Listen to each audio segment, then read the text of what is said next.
Hello, everyone. Venerable did hope to be here today, but was not able, so asked us to help facilitate continuing the discussion of Thus Have I Seen, Master Zazi's and Hazuma Rinpoche's book.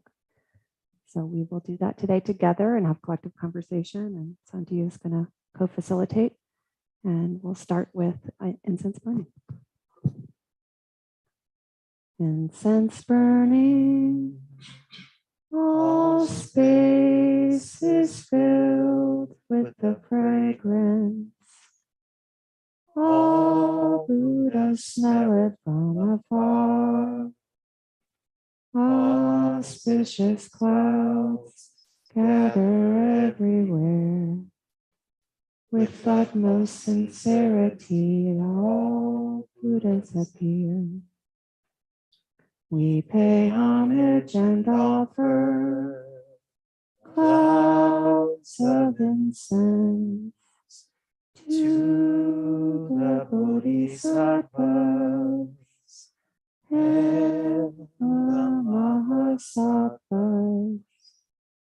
We pay homage and offer clouds of incense to the Bodhisattvas and the Mahasattvas.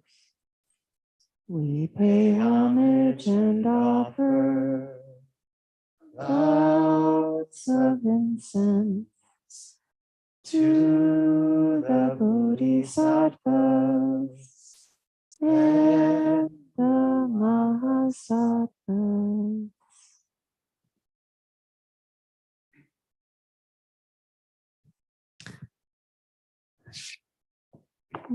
So, Venerable would like us to start on chapter 1, called How Did I Get Here? So I think we'll kind of do what we did last time. We'll share some of the reading together and discuss along the way. There's a lot of rich material in this chapter, and she talks about some of the 5 vidyas, which we've talked about here in Sangha, and Santi will have some valuable thoughts to share on that subject as well.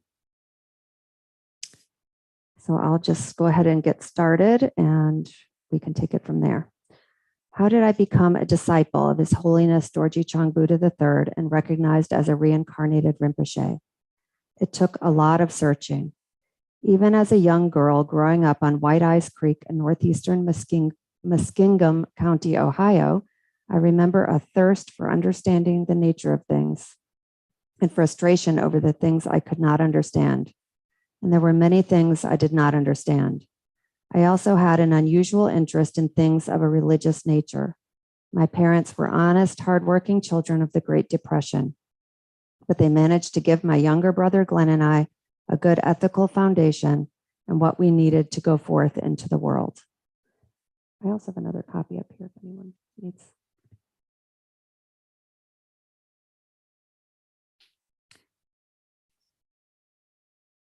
The concept of karma came to me very early in life, even though it was not part of the religious tradition I was born into. How could there be a just creator God if good things happen to bad people, and it would appear that bad things just as often happen to good people? After 9/11, when Billy Graham addressed the nation, I believe all the living presidents and their wives were there at the National Day of Prayer and Remembrance. He asked from his heart, how could God let this happen? He also said, I have to confess that I really do not know the answer totally, even to my own satisfaction. I am sure no Buddhist who understood the law of cause and effect would ask that question or have that confusion, although they would share the compassion and kindness expressed for those who suffered.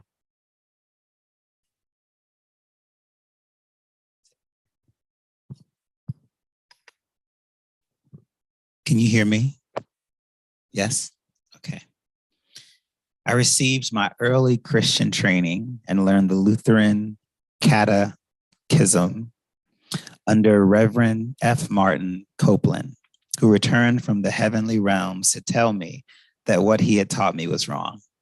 He told me that it was As the Bible says, in my Father's house are many mansions, meaning that heavens were not just filled with Christians, or more probably, he had taught me, were not filled with just Lutherans.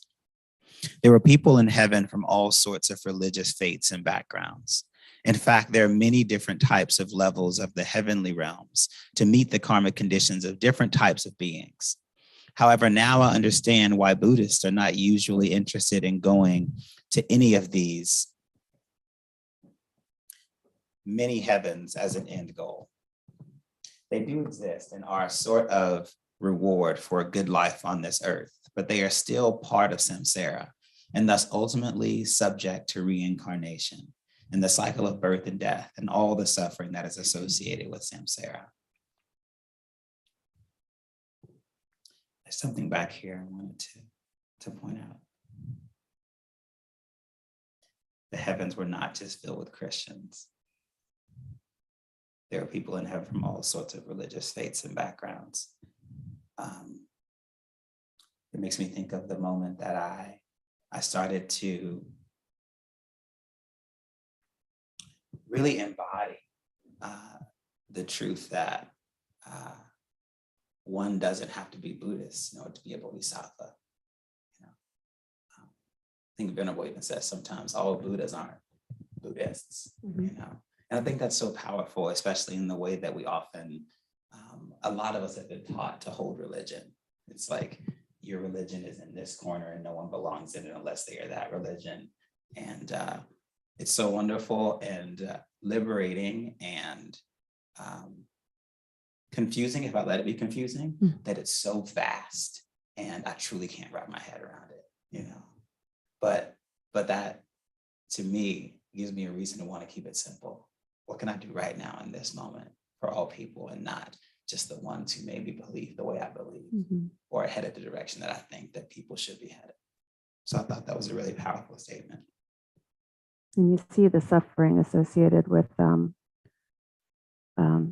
us and them, me and you, I'm right, you're wrong, especially now. Another thing I that has made an impact on me in this path is that heaven is not the end goal. That you're still a part of the samsaric cycle, and it may last a very long time. And it all sounds so theoretical. If I'm in that heaven, then is that even really real? But then you think it has to be as real as this life is right now. And this life feels pretty darn real. And the suffering and joy feels really real. So I have to remind myself of that life in other realms does exist, that we will go to another realm after this life, and that it will feel as real as this life.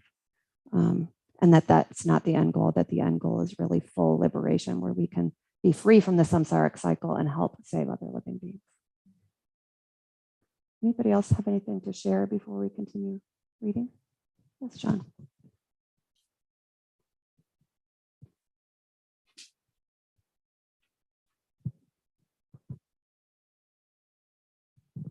This was a very nice clarification, because when Master Zizi was here a couple years ago, I was chatting with her, and she's like, yeah, the Christians have it initially right. Heaven. And a lot of times if you're agnostic or atheist or beginning Buddhist, where you want to sort of dismiss heaven, but she just came out point blank, said, yeah, they're a pretty good concept.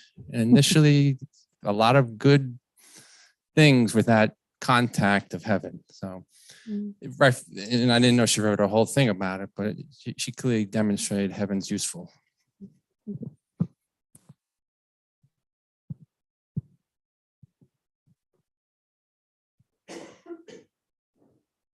Any other thoughts on this subject before we continue? It's kind of loaded, especially for people who have grown up in a certain tradition or held to certain beliefs. I mean, that are supportive and help nurture a positive outlook. So.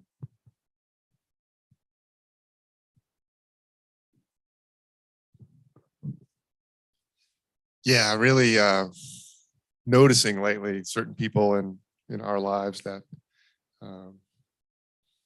kind of bought this concept that if I'm good enough, and the idea of being good enough is very subjective.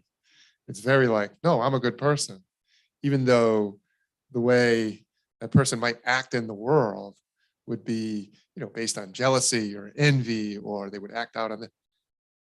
But to them, they're a good person. They haven't murdered anybody, right? And they're just banking on the fact that because of that they're going to end up in heaven. And like, that's the whole goal of this life. And that's been the training since they were very small. It was my training when I was very small too. It's it's tragic. I'm seeing very tragic that people, believe that if they just kind of lay low and kind of stay out of the fray, that they don't really have to do much to work on themselves. If they just don't get into any trouble, then they'll go to heaven. And that's like the whole goal of this life. And it's so much more rich than that. I'm finding through, my Buddhist practices and in inquiry, it's just so much, life is just so much more rich. And the people that have, the belief that if I just kind of lay low and get through this life, then everything will be okay, suffer from boredom hour by hour. And to me, that's the height of suffering in this life, is boredom. I don't have boredom. I just don't have boredom in my life. And that's such a blessing.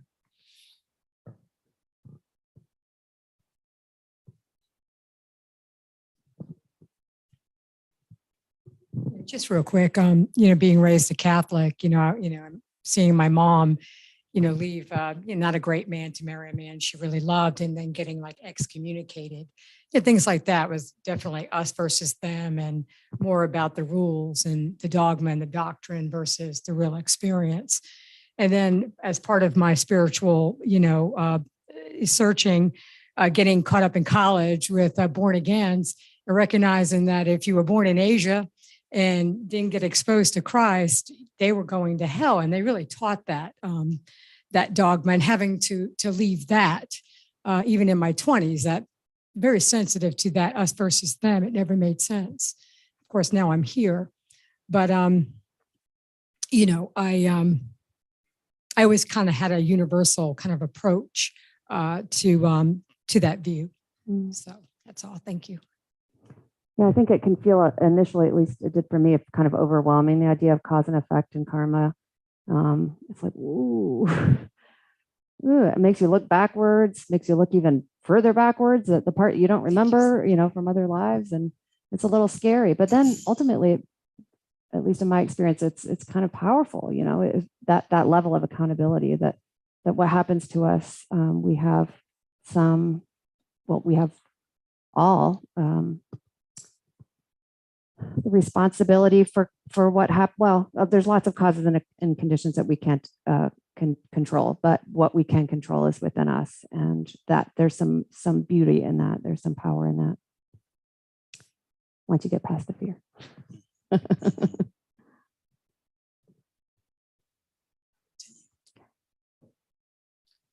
Thinking of my Lutheran upbringing, or I should say partial Lutheran upbringings, as only my mother was a devout Lutheran, reminded me of something that I thought was most ironic. As an aside, I thought my father was the village atheist, but it was only much later that I learned that he just wanted nothing to do with organized religion. I had been very religious as a youth and would probably have gone to Wittenberg, an evangelical Lutheran university, to begin my training to become a pastor, but women were not allowed to do that sort of thing in the 50s when I started college. Every time I go to give classes or participate in ceremonies at Wazangxi, our temple in San Francisco, I noticed the cornerstone of that temple and its German inscription. Of Lutheran St. Johannes Kirche, 17 June 1900, Da Jesus Christum der Eckstein First. Ephesians 2:20, translated into English, it means St. John's Evangelical Lutheran Church, established June 17, 1900, Ephesians 2:20. Ye are built upon the foundation of the apostles and prophets, Jesus Christ himself being the chief cornerstone. I admit I sometimes smile as I am now preaching as a Buddhist in a church that would not let me preach as a Christian.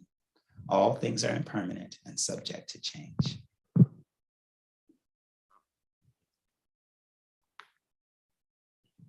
Enough of irony. My real spiritual unfolding did not begin until the mid-70s, when I was around 35, although my coming of age years in the tumultuous 60s, when I read the Beat Poets and Kerouac and did my own on-the-road adventuring, did provide a crude introduction to Buddhism and were part of the quest. My karmic conditions were beginning to ripen in as much as I started to yearn for something more. I had been very career-oriented and achieved success of a worldly nature in engineering, banking, and government, but that was not enough. I began having mystical experiences that I could not explain.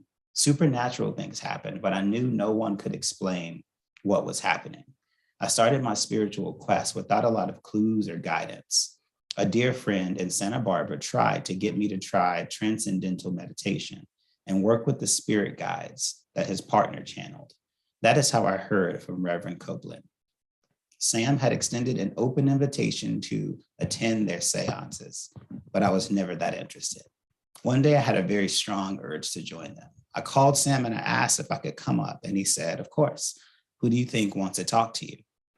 I had no idea, but although there were 5 or 6 spirits who wanted to talk to me and all had compelling stories, it seemed like Reverend Copeland was the most passionate about it. In fact, he got so excited, he would fade out, and we had a difficult time maintaining contact. Although the information I received from the spirits was very interesting and sometimes useful, they did not help me in my spiritual quest. For example, the spirit beings told me that I had been a weaver, and it was true. I could see landscapes as weaving, and when I bought a loom, I was immediately able to sit down and weave beautiful, elaborate patterns without any instruction. Another one asked me if I still like to eat pistachios and dates, which I do. He told me how much I had enjoyed them when he knew me. I believe somewhere in the Middle East. Although being in contact with this other dimension helped me realize that there was much more to the universe than my limited perspective allowed. It did not satisfy my yearnings for a deeper understanding of the mysteries of life. Spirits are, after all, merely members of the ghost realm. And although some ghosts may have greater supernatural powers than we do, they are still not enlightened beings.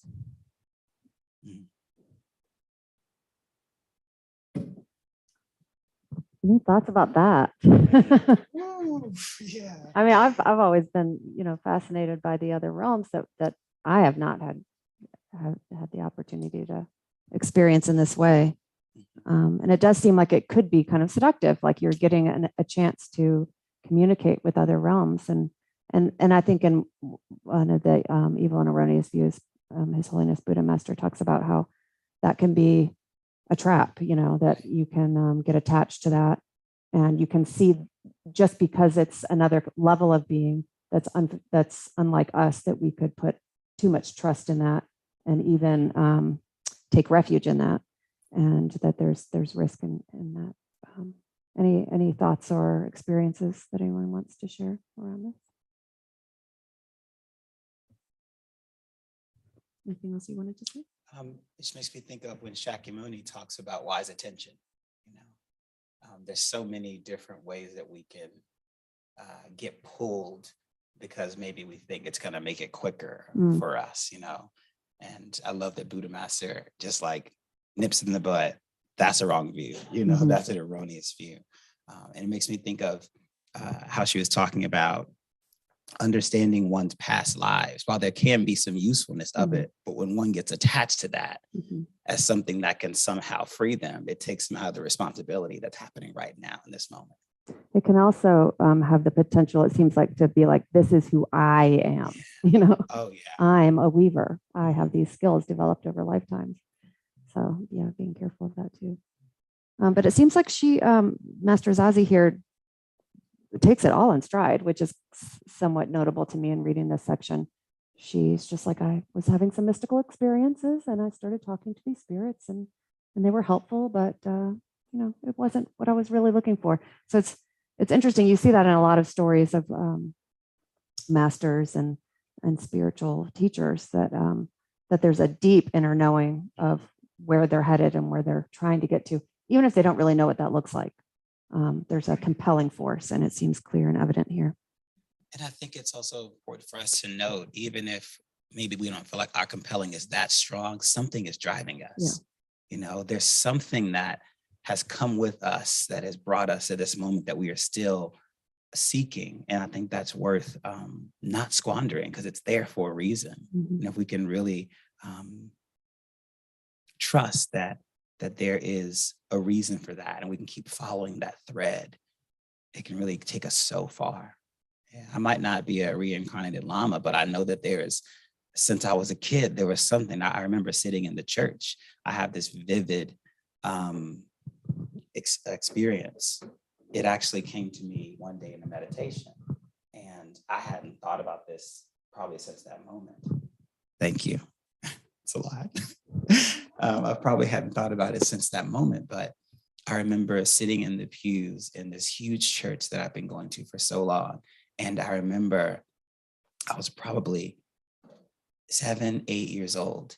And it wasn't so much the words that I was hearing, but there was an energy that was in the church that I remember sitting there, and it felt like my body was this open, boundless thing that was connecting with whatever this energy was. And I remember having that not only recollection as a visual sense, but an embodied experience of that again when I was sitting in meditation one day. And it was this moment that reminded me that this searching has been here for a long time. You know, I just didn't know what to do with it at that time when I was that young. But there's something there that can't be denied, and that sometimes others don't have the answers to. Mm-hmm. But the experience is real. And so we got to trust that. What am I experiencing? Sometimes another person can't quite define it, but we can trust what we are experiencing. Yeah, and as Venerable says, the teachers are there to point you in the right direction, but really the ultimate method is internal inquiry and self-reflection. Anybody else want to take a turn reading? Yeah, Sue.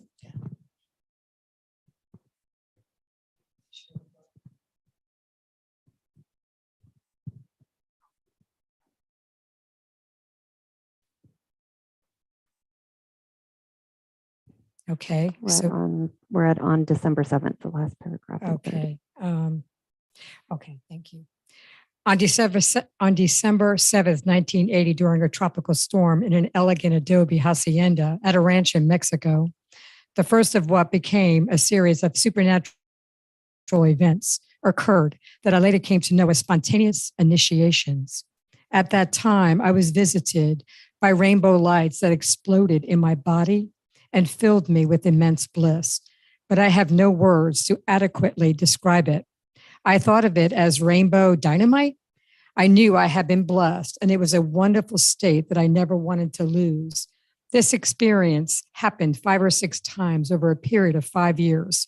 In the other experiences, I was visited by a light being as before, only the other times the light was pure white, and sometimes there were beautiful rainbow jewels in the light. The feeling of bliss was incredible. Something was happening to me. Some of my negative karma was being washed away, and at least for those moments, I had clarity. Some of the empowerments I received from my Buddha master later in my life were like that too. I received incredible clarity, and at least for the moment, felt a whole outer level of existence. But it was up to me to practice what I was taught to actually achieve that level. I am afraid that too often I failed. I was more chicken than phoenix. I resisted. I love that about this book, that that Master Zazi is so full of humility and honesty in her own self-reflection. You know, she really admits when she feels like she hasn't risen to the level that she's capable of, or, or whatever the case may be. But she's extremely honest in this book. Very.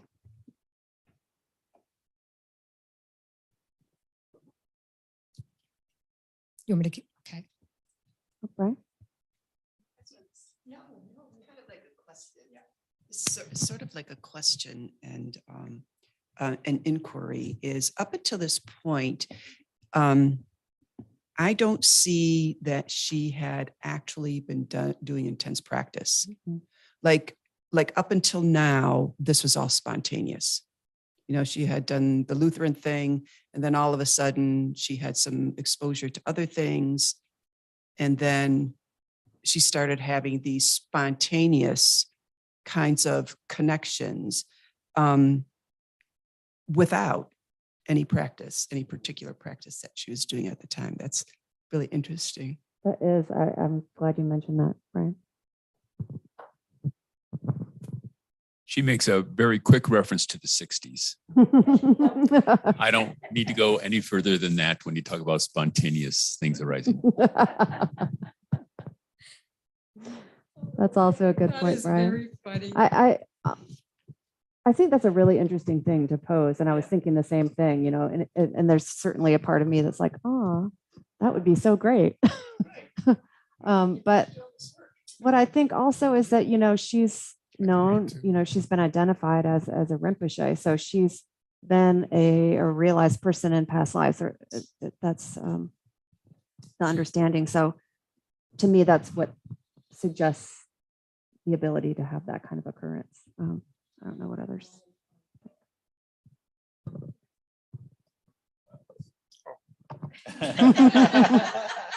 I was too small to have the full experience. There's a very interesting, I don't know, it was a recording of Ram Dass with 2 or 3 other Buddhist teachers talking about how LSD was in fact useful implement to open the mind to Buddhist ideas and things, which so it wasn't just out of that type of the 60s I was making that comment. I think, in fact, and Ram Dass says, yeah, it was useful, but it's not the best way. As we all know, Ram Dass was with Timothy Leary in Harvard, and that's when all the LSD experiments were going on. And then from Harvard, he went to Tibet and then met the Dalai Lama. But there are mind expanding drugs that people did in the 60s that could, in fact, be what's making these things occur. That was the point I was trying to make. Thank you, Brian.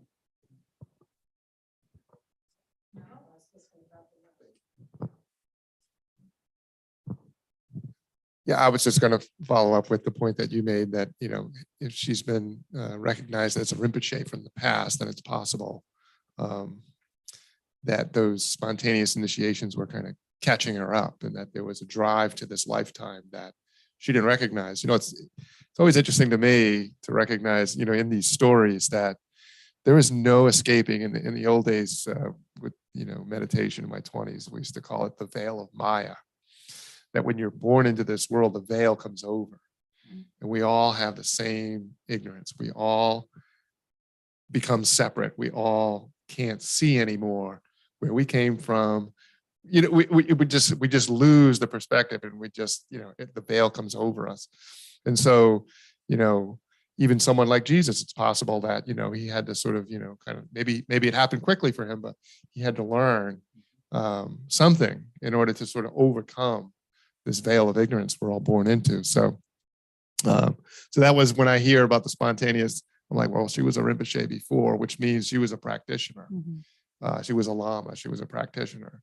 And so she may have had some of those initiations in the past. So, yeah. And maybe some of her teachers didn't go anywhere, but they're still there. Right? So, hey, hello, we need you to get going here.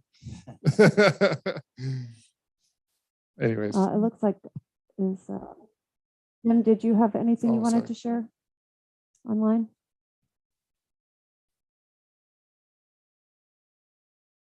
Okay, I just saw your video. Yes. online. Yes, I Okay, do. go ahead. Thank you. I had a question. When she says something was happening to me, some of my negative karma was being washed away. and at least for those moments I had clarity. I'd be curious as to what anybody knows or has to say about the washing away of negative karma, as opposed to, so to speak, working it off.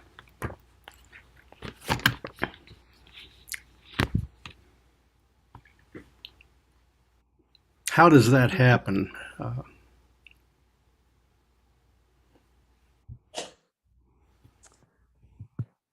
I mean, I have some of my own thoughts about that, but I don't know that I'm the best person to answer that question. I think that's for Venerable Panawati. I know there's purification processes. In this case, the fact that she understood that, understood what was happening as that happening, Yes. I can only attribute to an inner knowing, because she wasn't intentionally engaging in a purification process. So that's a great question, a great point, and not sure I have the answer.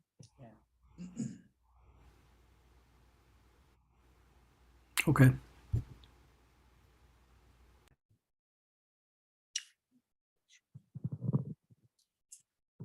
When I was reading about the 10 levels of the Bodhisattvas, I was surprised to learn that even all the way up to the 9th level, maybe the 10th, but the 9th, they still have negative karma that they still have to work through.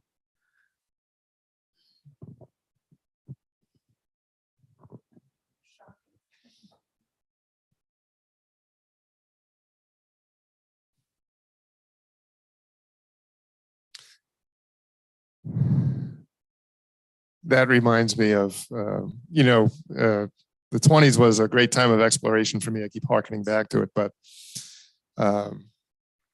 there were these different things that I read, and there was an emphasis in one where, how do you know when you're enlightened? How do you know when you're done? How do you know when this is the ultimate, right? Is it this experience? Is it, what level of your, sort of meditation attainment, for instance, would be merging, as we used to call it, or whatever. And so there would be someone that comes along and says, nope, that's not it. More, further. And so I'm actually encouraged to hear that there might be 9 levels and you're still not done, because having read of so many accounts of where someone could get trapped in an experience and feel like, this is it, and then plateau, that I'm actually encouraged that, maybe somebody actually figured out what the ultimate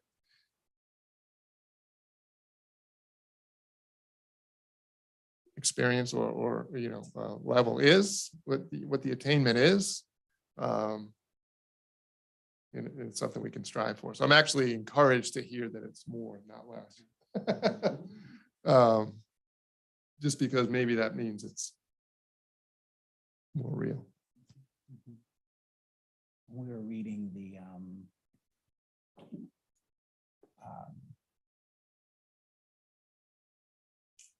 Buddha Master's commentary on the Heart Sutra. Remember, there was this one point where he was talking about the different levels, and we were mind blown. Mm-hmm. We were seeing that we had seen it as, like the Deva realm, like the ghost realm. And then he was like showing all of these levels of like Bodhisattva. And I felt the same way. I felt that while it was beyond my true comprehension, it also made me appreciate where I was and the progress that I had made.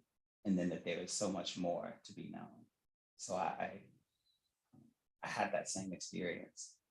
And so I'm looking forward to going back and studying that again, so I can try to wrap it out of my mind, but just embody more of what those different levels and layers can mean to us on this path. Yeah, he says the 6 realms is not really the 6 realms. It's almost infinite. Right. And sometimes just contemplating all that we don't know is a really good practice, because we get fixed in what we think we know and what we see with our 5 senses, our limited 5 senses. Yeah.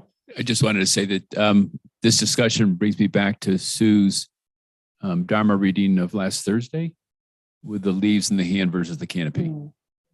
And I need to stay with the leaves in my hand. Yeah, the only thing I would say is just listening to this, and I haven't thought about it. I'm just going to say that I feel like reading just this first chapter, I feel like I'm back to Catholicism in a way. Like I've come full circle, like we're back to saints and mysticism almost. So I just want to throw that out there, just as a general comment. It's new and it's a little unusual, but it's interesting. I feel experiencing my Catholic roots. Do you? Anyway, so Thank you. for whatever that's worth.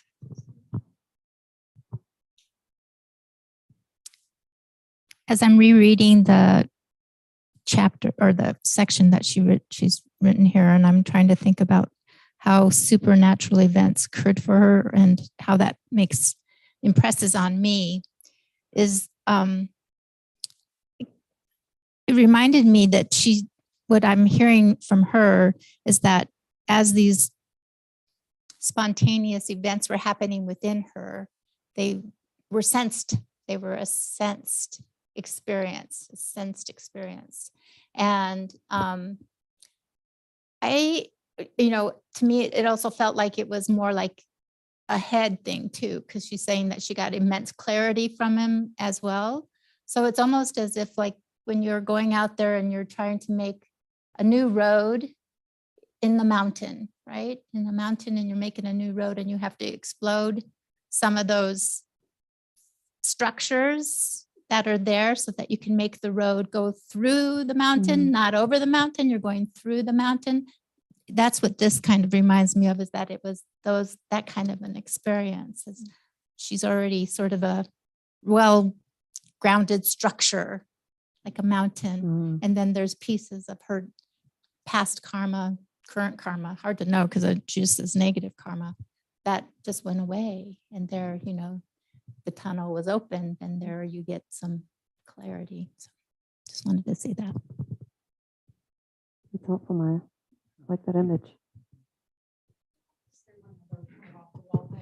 The only thing I would say, or what's coming up for me, is that this is one way, right? I mean, a little bit I know, right? Very limited in my understanding at this point. This is one, experience. It sounds for some a little woo-woo, but, I just wonder if there's other paths, I think, and other experiences. That this is not the only experience, is to have these mystical, I don't know what else to say about that, but I just think that this feels a little bit woo-woo. And I just want to make sure that I remember that there's many paths that lead to potential enlightenment. So, okay, yeah. And I'll add to that. Oh, wait. I think you need the microphone. Oh, yeah. And I'll add to that.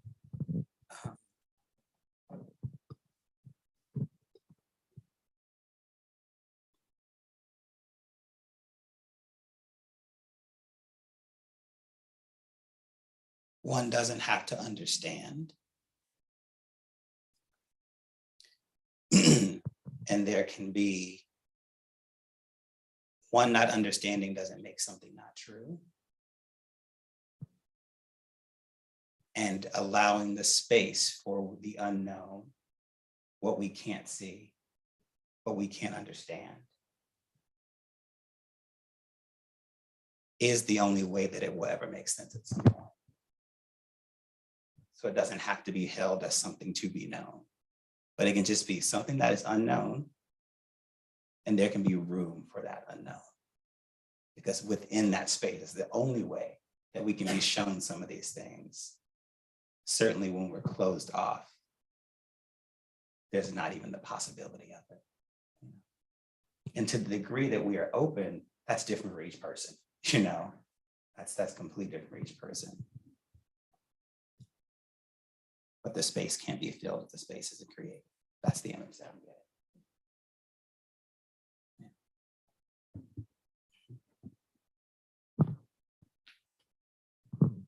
So what I mentioned earlier, that, what was she practicing?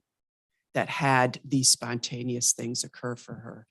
And I noticed in the conversation and in my head that there's some kind of a disregard for the exposure and access she would have had as a Lutheran, given that she wanted to become a Lutheran minister.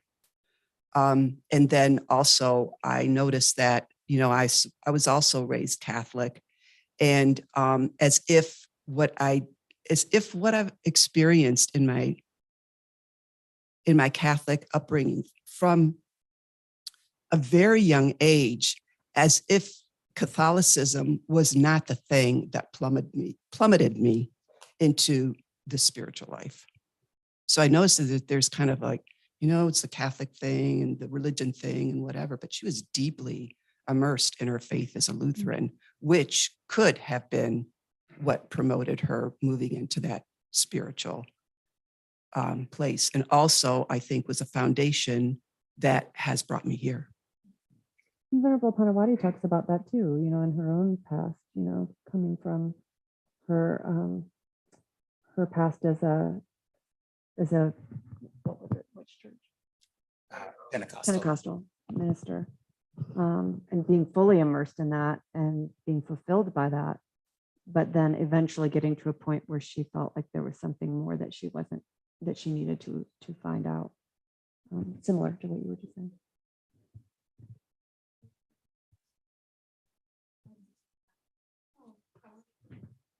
Give Nancy the mic.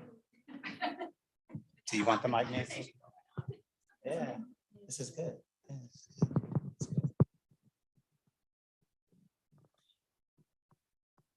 When I went into a seminary, it was a 3-year program, and it was very esoteric.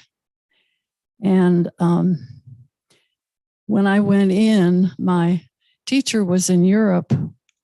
And so I talked to people in the office. It was in Florida and I was in Minnesota. And I said, I'm really hungry to learn. And so they sent me some books. And then I devoured them. And then I said, do you have any more books? And when the teacher came back, it was about 3 months later, she was very upset because I had read 2 years worth of books and I hadn't entered the program. And she was worried about me. And she said, you get on an airplane and you get right down here to Florida. And then she talked about that when we come in, we have to recapitulate. And that each time we come in, we have to go all the way back to the beginning and go through all these stages up to where we were, and then we can go forward. And she said I had done 7 years of recapitulation in 3 months, and she was afraid that Kundalini was going to go and I'd be in a mental institution, which maybe I should have been. But if you look at the history of Zaxi, of Panawati, even of yourself, when you talked about, we go through these very normal stages. We go through the church, and then some of us get married and have children and so on. And if you look at our teachers, they did that too. They weren't born wide awake. And so the message that they were teaching me was that we all come in and have to go through all the stages up to where we were, and then we move forward. So that kind of speaks to what we've been talking about that I was told.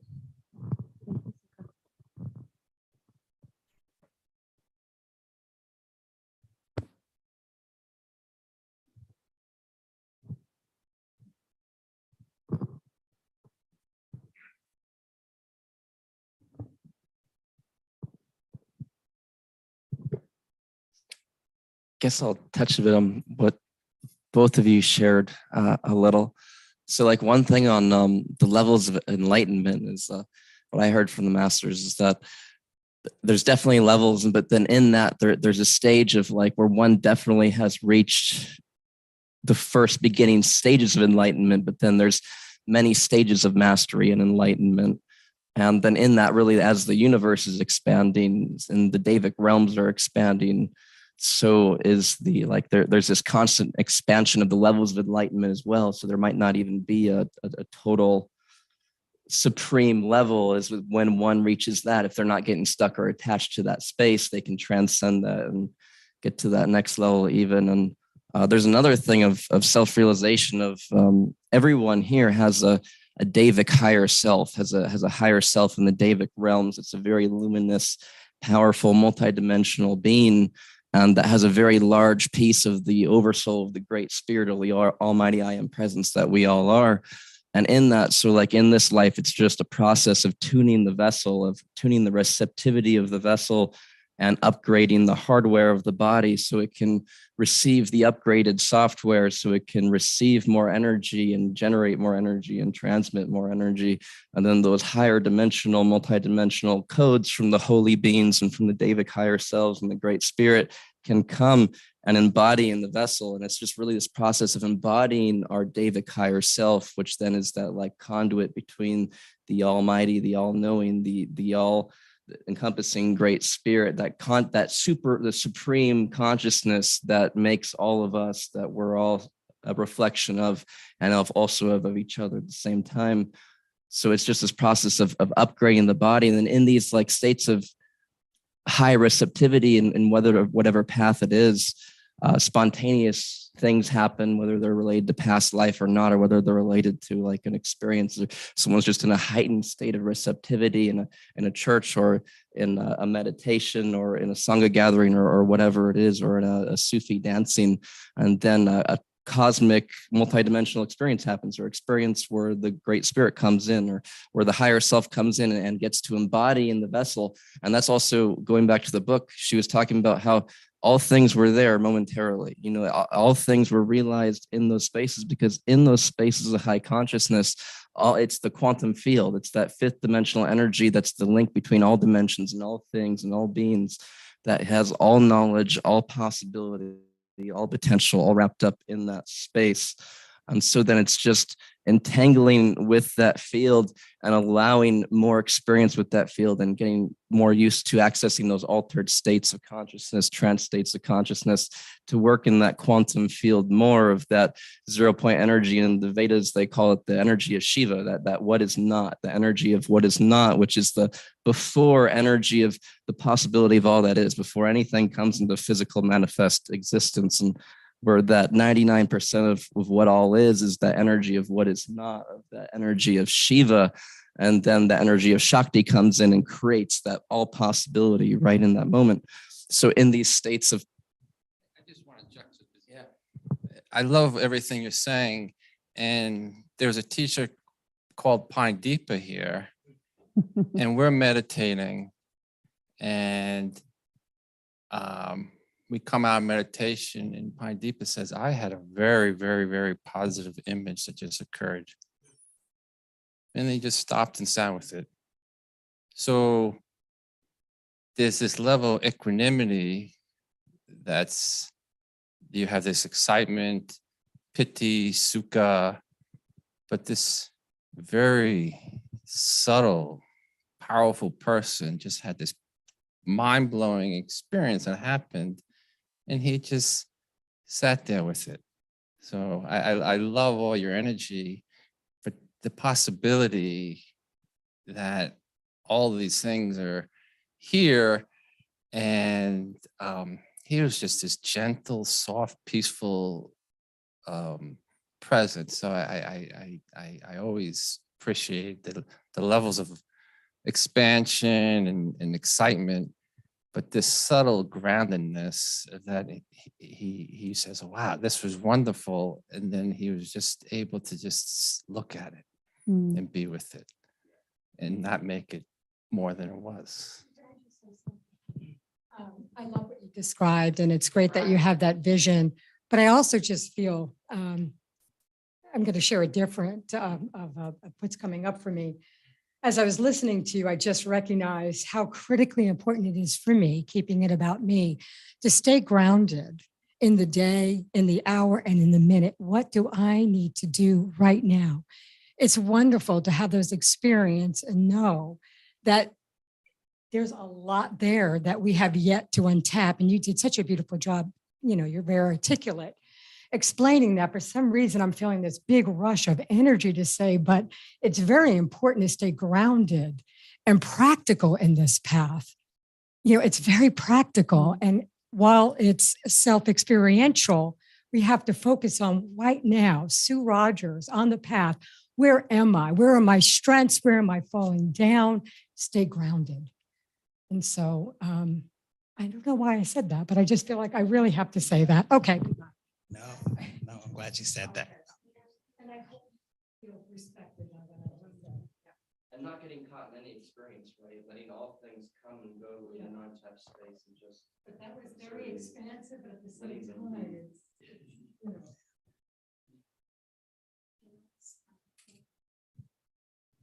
I just wanted to reflect because my husband and I are ordained ministers, and we both have lived in Vedic practices and Buddhist practices and Yeshua practices and Native American practices. And there are so many different paths that lead to the light. But what we're discovering with the younger generation is there is an excitement. There is a need to be heard. And I think maybe that is the principle of where we're coming from, is a lot of times things don't get communicated or articulated where they're understood on a multi-generational level, because this generation is a digital generation. So meditation is analog. And it is important to honor each other's paths and where every individual comes from, to understand the oneness in the communication that brings us back to the light. And so I very much understood what my husband said, because we do work in that realm, that there's just such a need for groundedness with this generation. But it's also important to real eyes, as I say, real eyes. The light within that realm is accessible through many different facets. We were even talking about, what does the metaverse play into this role? We're talking about a whole different dimension of generation, to get that generation sitting in Sangha and practice in stillness, when there's this constant distraction, has been a real awareness to us. And we find that in the breath. And then what we find is they have really enlightened experiences that need to be shared. It is important to have that moment of sharing as well. And I've known Venerable Paniavi and Panideepa, and they've had, Paniavi has had, she understood when she met me, she got it. I didn't even have to say anything, but I did. She wanted to know. And it was through sound. It was through frequency. It was through dance. And she got that. She got that very vibrant, colorful side. And so it's very important that, you realize that somebody that may be playing video games all day or around computers, or a generation that's constantly on their cell phone, when they can get into 10 minutes of practice, they may have a huge enlightened experience. So I just wanted to say that, because I have gratitude just for being here. You guys are all beautiful. I see your light, and I apologize you're late, but just hearing the dialogue and everyone coming together with that resonance. And even in the 60s, Ram Dass played a huge part. I personally have been substance and drug free my whole life, thankfully.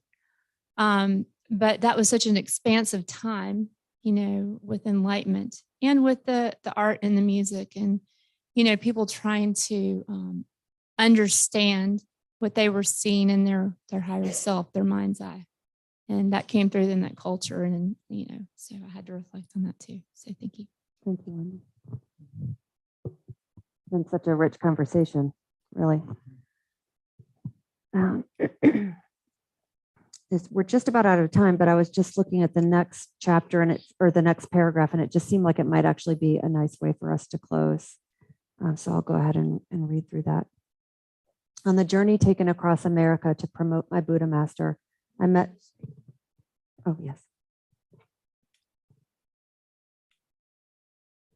On the journey taken across America to promote my Buddha master, I met several people who told me of also having such life-changing experiences and wanting to continue in that state, but not being able to do so. Perhaps gaining this insight into the true nature of how things are is not so rare, but being able to understand what is happening and abide in such a state is certainly not possible for most people. It is only through learning and practicing the correct Buddha Dharma that one can obtain and abide in such holy states. How can people who have never even heard of Buddhism experience such states?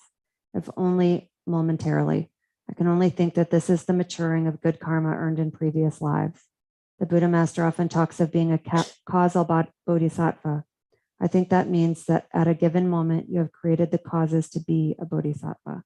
The transformation can be that immediate. However, most of us do not have the training, discipline, or ability to stay in that state. You merely get a glimpse of what this wondrous state is like, but you may never be the same.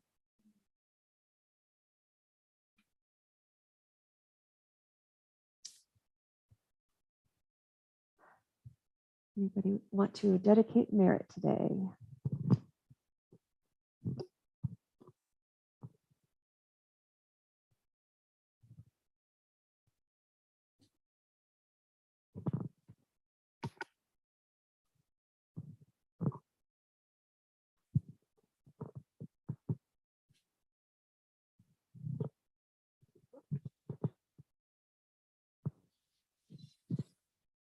May the merit of our practice and discussion here today go to benefit all living beings everywhere in the 6 realms.